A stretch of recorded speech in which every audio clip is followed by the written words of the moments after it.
நம்முடைய வாழ்க்கையில நமக்கு ஏற்படுற துன்பங்கள், பிரச்சனைகள் இதெல்லாம் புராதன கதைகள்ல வர மாரி, ஒரு பக்கம் அந்த பாம்பினுடைய தலைய வெட்ட வெட்ட, இன்னொரு பக்கமும் அதற்கு தலை முளைக்குதாமா. 2 தலையா முளைக்குது. அதுபோல நம்மளுடைய வாழ்க்கை இருக்கு அப்படின்னு யோசிச்சுட்டு இருக்கீங்களா? அப்போ இந்த பதிவு உங்களுக்காக தான். வாழ்க்கையில ஏற்படுற இன்னல்களை எப்படி நாம கலைந்தெறிவது, நமக்கு தேவையில்லாத விஷயங்களை எல்லாம் நாம எப்படி துரத்தி அடிப்பது, அதுவும் இந்த 2026 வரதுக்குள்ள, அண்ட் தென் எப்படி முதலீடு செய்வது, நம்மளுடைய பணத்தை எப்படி டெவலப் பண்றது அப்படின்ற மாதிரியான விஷயங்கள் எல்லாம் நச்சுன்னு 4 பாயிண்ட்ல இந்த வீடியோல பார்க்க போறோம். பார்க்கலாமா? ஹாய் ஃப்ரெண்ட்ஸ், வணக்கம். இன்னைக்கு நம்ம ஹாப்பி லைஃப் சேனல் என்ன பார்க்க போறோம் அப்படின்னா, இக்கிகாய் புத்தகத்தினுடைய அடுத்த அத்தியாயம் தான். ரொம்ப ரொம்ப பயனுள்ள விஷயங்கள். வெறும் ஹெல்த்தி லைஃபை மட்டும்காக இல்லாம, இளமையா வாழ்றது மட்டும் இல்லாம, எல்லா விஷயங்களும் நம்ம ரொம்ப சந்தோஷமா இருக்கணும்னா இந்த விஷயங்கள் எல்லாம் தேவைப்பா, இதெல்லாம் செய்யுங்க அப்படின்னு சொல்லி இந்த புத்தகம் முழுவதுமே ரொம்ப ரொம்ப உபயோகமான விஷயமா இருக்கு. வாழ்க்கைக்கு சந்தோஷம் அளிக்கக்கூடிய, உத்வேகம் அளிக்கக்கூடிய, இன்னும் நாம வாழணும் அப்படின்ற ஆசையை தூண்டக்கூடிய எல்லா விஷயங்களும் இந்த புத்தகத்துல இருக்கு. அப்படிப்பட்ட இந்த புத்தகத்தினுடைய அடுத்த அத்தியாயம் என்ன அப்படின்னா, மனமுடையாமை. என்னென்ன விஷயங்களுக்கு மனமுடையாமை இருக்கணும், அதை எப்படி, அதற்கான சொல்யூஷன் என்னென்ன அப்படின்ற விஷயங்கள் எல்லாம் இந்த வீடியோல இருக்கு. நிகழ்கணமும் பொருட்களின் நிலையாமையும். மீண்டெழுதலை பழக்கப்படுத்தி கொள்ள இன்னொரு வழி எக்கணத்தில் வாழ வேண்டும் என்பதை அறிந்திருத்தல். நிகழ்கணம் மட்டும்தான் நிச்சயமானது என்பதையும், அது மட்டும்தான் நம் கட்டுப்பாட்டில் இருக்கிறது என்பதையும் புத்த மதமும் ஸ்டோயிக் தத்துவமும் நமக்கு நினைவுபடுத்துகின்றன. கடந்த காலத்தை பற்றியும் எதிர்காலத்தை பற்றியும் கவலைப்படுவதற்கு பதிலாக நிகழ்கணத்தில் இருக்கும் விஷயங்களை ரசித்து அனுபவிக்க வேண்டும். உங்களால் உண்மையில் ஜீவனுடன் இருக்க முடிகின்ற கணம் நிகழ்கணம் மட்டும்தான் என்று திக் நட் ஹன் கூறுகிறார். இங்கு இக்கணத்தில் வாழ்வதோடு கூடவே நம்மை சுற்றிலும் உள்ள பொருட்களின் நிலையாமை குறித்தும் நாம் ஆழமாக சிந்திக்க வேண்டும் என்று ஸ்டோயிக் தத்துவம் வலியுறுத்துகிறது. நாம் விரும்பும் விஷயங்கள் ஒரு மரத்தின் இலைகளை போன்றவை என்று ரோமானிய பேரரசரான மார்க்கஸ் அரலியஸ் கூறுகிறார். பலமானதொரு காற்றடித்தால் அவை உதிர்ந்துவிடும். ஆனால் நம்மை சுற்றியுள்ள உலகில் நடக்கும் மாற்றங்கள் தற்செயலானவை அல்ல, அவை பிரபஞ்ச சாராம்சத்தின் ஒரு பகுதி என்றும் அவர் கூறியுள்ளார். நம்மிடம் இருக்கும் அனைத்தும், நாம் நேசிக்கும் அனைவரும் ஒரு கட்டத்தில் மாயமாக மறைந்து விடுவர் என்பதை நாம் எப்போதும் நினைவில் வைத்திருக்க வேண்டும். ஆனால் அதற்காக எல்லாவற்றையும் குறித்து அவநம்பிக்கை கொண்டிருக்க வேண்டும் என்றும் அவசியமில்லை. பொருட்களின் நிலையாமை குறித்த நம்முடைய பிரஞை நம்மை வருத்தம் கொள்ளச் செய்ய தேவையில்லை. நம்முடைய நிகழ்கணத்தை ரசித்து அனுபவிப்பதற்கும் நம்மை சுற்றியுள்ளவர்களை இன்னும் ஆழமாக நேசிப்பதற்கும் அது வழிவகுக்க வேண்டும். உலகம் தற்காலிகமானது, அது குறுகிய காலம் மட்டுமே நீடிக்கும் ஒன்று, அது நிரந்தரமற்றது என்ற புரிதல் புத்த மதத்தின் மைய கருத்துக்களில் ஒன்று. இதை மனத்தில் இருத்திக் கொள்வது எதிர்பாராத இழப்பு ஏற்படும் சமயத்தில் அதை தாங்கிக் கொள்வதற்கான மனப்பக்குவத்தை நமக்கு அளிக்கும். வாபி சாபியும் இச்சிகோ இச்சியும், இது ஒரு வார்த்தை, ஓகேவா? ஜப்பானினுடைய ஒரு முக்கியமான வார்த்தைகள்ல நம்ம முன்னாடி பார்த்தோம் இல்லையா, ஹரஹாசிப்பு, அந்த மாதிரி வாபி சாபி, இச்சிகோ இச்சி, இதெல்லாம் ஓகேவா? இந்த இச்சிகோ இச்சி அப்படின்றதும் நம்ம ஆல்ரெடி பார்த்துருக்கோம் அதனுடைய மீனிங் என்னன்றத. நம்மை சுற்றி கணத்திற்கு கணம் மாறிக்கொண்டிருக்கின்ற உலகின் இந்த நிலையற்ற தன்மையின் அழகை சுட்டிக்காட்டும் தத்துவம் தான் வாபி சாபி. அழகை கச்சிதத்தில் தேடிக்கொண்டிருப்பதற்கு பதிலாக நாம் அதை முழுமையற்ற குறைபாடுடைய விஷயங்களில்தான் தேட வேண்டும். இதனால்தான் விரிசல் விட்டுள்ள தேநீர் கோப்பைகள், ஒழுங்கற்ற வடிவத்துடன் கூடிய கோப்பைகள் போன்றவற்றிற்கு ஜப்பானியர்கள் மதிப்பளிக்கின்றனர். கச்சிதமற்ற, முழுமையற்ற, நிலையற்ற விஷயங்கள் தான் அழகானவை, ஏனெனில் அவைதான் இயற்கையை அப்படியே பிரதிபலிக்கின்றன. இதற்கு ஆதரவான இன்னொரு ஜப்பானிய தத்துவம் உள்ளது. அதன் பெயர் இச்சிகோ இச்சி. இக்கணம் இப்போது மட்டுமே இருக்கும், மீண்டும் ஒருபோதும் திரும்பி வராது என்று இச்சிகோ இச்சி கூறுகிறது. மீண்டெழுதலுக்கு அப்பால் மனமுடையாமை. புராதன கதைகளில் வரும் ஹெர்குலிஸ் முதலில் ஹைட்ரா என்ற பாம்பை எதிர்கொண்ட போது அதன் ஒரு தலையை வெட்டினால் அந்த இடத்தில் 2 தலைகள் முளைத்ததை கண்டு சோர்வடைந்தான். ஒவ்வொரு முறை அதை காயப்படுத்திய போதும் அதன் பலம் அதிகரித்து கொண்டே இருந்ததால் அவனால் அதை ஒருபோதும் கொல்ல முடியவில்லை. நூலாசிரியர் நசீம் நிக்கோலஸ் தாவேப் ஹைட்ராவை போல தாக்குதலுக்கு ஆளாகும் போது வலுவடையும் போக்கை குறிக்க மனமுடையாமை என்ற சொல்லை பயன்படுத்துகிறார். மனமுடையாமை என்பது மீண்டெழுதலுக்கு அப்பால் செல்கிறது. மீண்டெழுதல் அதிர்ச்சியை தாக்கு பிடிக்கிறது, ஆனால் மனமுடையாமை அதற்கு அப்பாலும் செல்கிறது. மனமுடையாமையை விளக்குவதற்கு பேரழிவு காலங்கள் பொருத்தமானவை. எடுத்துக்காட்டாக 2011 ஜப்பானில் உள்ள தோஹோக்கு என்ற பகுதியில் ஒரு சுனாமி தாக்கிய போது அப்பகுதியில் இருந்த பல நகரங்களும் ஊர்களும் பெரும் சேதமடைந்தன. அதில் குறிப்பிடத்தக்க ஒன்று புகுஷிமா நகரம். அப்பேரழிவு நடந்த 2 ஆண்டுகளுக்கு பிறகு அப்பகுதிக்கு நாங்கள் சென்றிருந்தோம். எங்களுடைய பல மணி நேர பயணத்தின் போது மக்கள் யாருமற்ற பல ஊர்களை நாங்கள் பார்த்தோம்.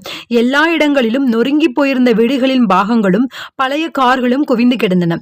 அவ்விடங்களை அரசு கைவிட்டு விட்டது. அவற்றால் தாமாக மீண்டெழவும் முடியவில்லை. இஷினோமாகி, கேசானுமா போன்ற இடங்கள் கடும் சேதமடைந்திருந்த போதிலும் எண்ணற்றவர்களின் உதவியால் ஒரு சில ஆண்டுகளுக்குள்ளாகவே அவை மீண்டும் கட்டியெழுப்பப்பட்டுள்ளன. அந்த 2 ஊர்களும் மீண்டெழுதலில் தாம் எவ்வளவு பலம் வாய்ந்தவை என்பதை வெளிப்படுத்தின. சுனாமியை தோற்றுவித்த நில அதிர்ச்சியால் புகுசிமா அணுமின் நிலையம் கடும் சேதத்திற்கு உள்ளானது. அந்த அணுமின் நிலையத்தில் வேலை செய்து கொண்டிருந்த டோக்கியோ மின் நிறுவனத்தின் பொறியாளர்கள் அதன் தாக்கத்திலிருந்து மீளவே இல்லை. அந்த மின் நிலையம் இன்னும் பல ஆண்டுகளுக்கு அப்படியேதான் இருக்கும். எதிர்பாராத பேரழிவுக்கு ஆளாகும் போதும் தோன்றுகின்ற மீண்டெழ முடியாமைத்தான் அது வெளிப்படுத்துகிறது. நில அதிர்ச்சி ஏற்பட்ட சில நிமிடங்களிலேயே ஜப்பானின் பங்கு சந்தை மூடப்பட்டு விட்டது. அதற்கு பிறகு எந்த தொழில்கள் சிறப்பாக செயல்பட்டன தெரியுமா? கட்டடங்களை கட்டி கொடுக்கும் பெரு நிறுவனங்களின் பங்குகள் 2011 தொடர்ந்து உயர்ந்து கொண்டே இருக்கின்றன. ஏனெனில் தோஹோக்கு கடற்படை பகுதி முழுவதும் மீண்டும் கட்டியெழுப்பப்பட வேண்டியிருந்தது. அந்நிறுவனங்களுக்கு ஒரு பெரிய வரப்பிரசாதமாக அமைந்தது. ஒரு பேரழிவின் காரணமாக அந்த ஜப்பானிய கட்டுமான நிறுவனங்கள் பெரும் பயனடைந்தன. மனமுடையாமையை அன்றாட வாழ்வில் எப்படி பயன்படுத்தலாம் என்பதை அடுத்த பாகத்தில் பார்ப்போம். பல மூலாதாரங்களை உருவாக்குங்கள். உங்களுடைய வேலையிலிருந்து கிடைக்கும் சம்பளத்தை மட்டும் நம்பியிராமல் உங்களுடைய பொழுதுபோக்குகளிலிருந்தும் பகுதி நேர வேலைகளிலிருந்தும் சொந்தமாக தொழில் தொடங்குவதிலிருந்தும் பணம் சம்பாதிக்க முயலுங்கள்.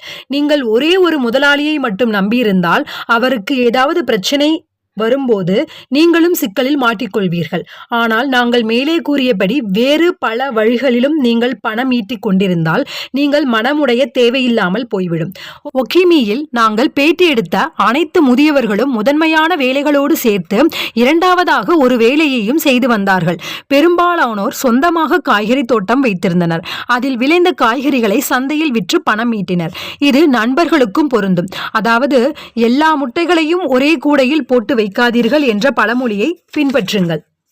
ஷேர் மார்க்கெட்டில் போடுறதாகட்டும், எல்லா இதுலேயும் இது அடிக்கடி வரும். மணி மேனேஜ்மெண்ட் பற்றி பேசும்போது எல்லா பழங்களையும் ஒரே கூடையில் போடாதீங்க அப்படின்னு சொல்லுவாங்க. பிகாஸ் நம்ம சேவிங் பண்ணணும், இன்வெஸ்ட் பண்ணணும் அப்படின்னு நினச்சோம்னா ஒன்லி கோல்டில் மட்டும் போடுறது, இல்லை ஷேர் மார்க்கெட்டில் மட்டும் போடுறது, இல்லை ரியல் எஸ்டேட் அந்த மாதிரி இன்வெஸ்ட் பண்ணுறது அப்படின்னு இல்லாமல் எல்லா கூடைகளையும் பழத்தை பிரித்து போடுங்க அப்படின்னு சொல்லுவாங்க. கொஞ்சமாக ஷேரில், கொஞ்சமாக பாண்டில், அப்புறம் கொஞ்சமாக கோல்டு, ரியல் எஸ்டேட் அப்படின்னு தனித்தனியாக பிரித்து போடுங்க. ஏன்னா ஒன்று மைனஸ் ஆனாலும் இன்னொன்று ப்ளஸ் ஆகும். ஓகேவா? வாரன் பஃபட்டும் அவர்களும் இதை தான் சொல்லுவார். எல்லா ஷேரையும் அமௌண்ட்டையும் ஒரே ஷேரில் போடாமல் பிரித்து போடுங்க அப்படின்னு சொல்லுவார். இப்போது நீங்கள் பின்வருமாறு யோசித்துக் கொண்டிருக்கலாம். எனக்கு இப்போது வந்து கொண்டிருக்கின்ற ஒரு சம்பளமே போதும். எப்போதும் என்னுடன் இருந்து கொண்டிருக்கின்ற நண்பர்களுடன் நான் மகிழ்ச்சியாக இருக்கிறேன். இப்போது எதற்காக நான் புதிய நண்பர்களையும் ஒரு புதிய வேலையையும் நாட வேண்டும்? பொதுவாக அசாதாரணமான நிகழ்வுகள் சாதாரணமான நிகழ்வதில்லை என்பதால் இவை கால விரயம் போலத்தான் தோன்றும். நாம் படிப்படியாக ஒரு சௌகரிய வட்டத்திற்குள் மாட்டிக்கொள்வோம். எதிர்பாராத விளைவுகள் ஏற்படும் போது அது பெரும் அதிர்ச்சியை ஏற்படுத்துகிறது. அடுத்து, சிறிய அளவில் துணிகர முயற்சியில் ஈடுபடுங்கள். இந்த கருத்தாக்கத்தை தெளிவுபடுத்துவதற்கு பொருளாதார உலக எடுத்துக்காட்டு உதவியாக இருக்கும். நீங்கள் $10,000 சேமித்து வைத்திருக்கிறீர்கள் என்று வைத்துக்கொள்வோம். அதில் $9,000 பாதுகாப்பான முதலீடுகளில் போட்டுவிட்டு மீதமுள்ள $1,000 புதியதாக தோன்றி வளர்ந்து கொண்டிருக்கின்ற 10 நிறுவனங்கள் ஒவ்வொன்றிலும் $100 என்ற கணக்கில் முதலீடு செய்யலாம். மேற்கூறப்பட்ட எடுத்துக்காட்டை பொறுத்தவரை பின்வருமாறு நிகழக்கூடும்.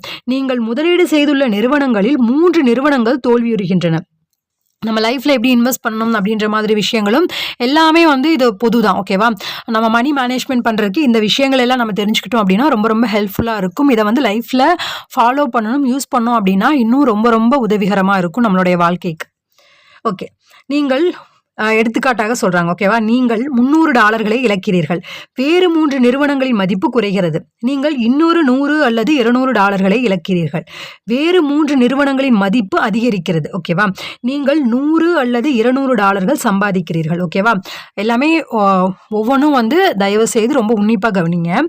இன்னும் ஒரு நிறுவனத்தின் மதிப்பு 20 மடங்கு உயர்கிறது. நீங்கள் சுமார் $2000 அல்லது அதைவிட கூடுதலாகவோ ஈட்டுகிறீர்கள். மீதி இருக்கும் 3 நிறுவனங்களும் திவாலாகி விட்டாலும் கூட மொத்தத்தில் நீங்கள் லாபம் சம்பாதித்திருப்பீர்கள். சிறிய அளவில் துணிகரமான செயல்படுவது மனமுடையாமைக்கு வழிவகுக்கும். அடுத்து, உங்களை பலவீனமாக்கும் விஷயங்களை தலைமுழுகுங்கள். உங்களை எது பலவீனமாக்குகிறது என்று நீங்களே உங்களிடம் கேளுங்கள். சில மக்கள், சில விஷயங்கள் அல்லது சில பழக்கங்கள் நம்மை பலவீனமாக்குகின்றன. அவை என்னென்ன? அவர்கள் யார் யார்? நாம் புத்தாண்டு தீர்மானங்களை எடுக்கும்போது புதிய சவால்களை நாம் தேர்ந்தெடுக்கிறோம். அது நல்லதுதான். ஆனால் எவற்றையெல்லாம் நம் வாழ்க்கையிலிருந்து அகற்ற வேண்டும் என்ற ஒரு பட்டியலை தயாரிப்பது இன்னும் சிறப்பான விளைவுகளை தரும். எதை செய்யணுமோ அதை செய்யறதை விட எதை செய்யாம இருக்கணுமோ அதை வந்து மேற்கொண்டோம் அப்படின்னா இன்னும் வந்து வாழ்க்கை ரொம்ப உயர்வை நோக்கி செல்லும் அப்படின்றது வந்து ரொம்ப ரொம்ப முக்கியமான விஷயம். அதற்கான சில எடுத்துக்காட்டுகள்: இரு உணவு வேளைகளுக்கு இடையே நொறுக்கு தீனி தின்பதை நிறுத்துவது, வாரத்திற்கு ஒரு நாள் மட்டும் இனிப்பு சாப்பிடுவது, எல்லா கடன்களையும் மெதுவாக அடைத்து முடிப்பது, நச்சு மனிதர்களுடன் நேரத்தை செலவழிப்பதை தவிர்ப்பது, நமக்கு அறவே பிடிக்காத செயல்களை கட்டாயத்திற்காக செய்வதை தவிர்ப்பது, ஒரு நாளைக்கு 20 நிமிடங்களுக்கு மேல் ஃபேஸ்புக்னு இல்லை, எந்த சோசியல் மீடியா ஆகட்டும் 20 நிமிடங்களுக்கு மேல் செலவழிக்காமல் இருப்பது, மீண்டெழுதல் மனப்போக்கை உருவாக்கி கொள்ள முனையும் போது இன்னல்கள் குறித்து அச்சப்படக்கூடாது. ஏனெனில் ஒவ்வொரு பின்னடைவும் வளர்ச்சிக்கான ஒரு வாய்ப்புதான். நாம் நமது இக்கிகாயில் கவனத்தை குவித்து வைத்திருந்து மனமுடையாமல் இருந்தால் எந்த பின்னடைவாக இருந்தாலும் அதிலிருந்து நம்மால் வெற்றிகரமாக மீண்டெழ முடியும். நாம் ஓரிரு முறை இன்னலுக்கு ஆளாகி இருந்தால் அதை நம் துரதிர்ஷ்டம் என்று கருதி ஒதுக்கிவிட்டு தொடர்ந்து முன்னே செல்லலாம். அல்லது அதிலிருந்து ஒரு படிப்பினையை கற்றுக்கொண்டு அதை பயன்படுத்தி நம்முடைய இலக்குகளை திருத்தி அமைத்துக் கொள்ளலாம். வாழ்க்கையில் எதிர்பாராத சம்பவங்கள், சாகசங்கள், சறுக்கல்கள், சுய கண்டுபிடிப்பு, துயர அனுபவங்கள் போன்ற அனைத்தும் நமக்கு தேவை. இவைதான் வாழ்க்கையை அர்த்தமுள்ளதாக ஆக்குகின்றது என்று நசீம் நிக்கோலஸ் தாலேப் கூறியுள்ளார். வாபிசாவி தத்துவம் கற்றுக் கொடுத்துள்ளது போல வாழ்க்கை என்பது கலப்படமற்ற கச்சிதமின்மையால் ஆன ஒன்று. முன்னாடி பார்த்தோம் இல்லையா வாபிசாபி அப்படின்றது. எல்லாமே கடந்து போகும் என்பதை காலம் நமக்கு கற்றுக் கொடுக்கும்.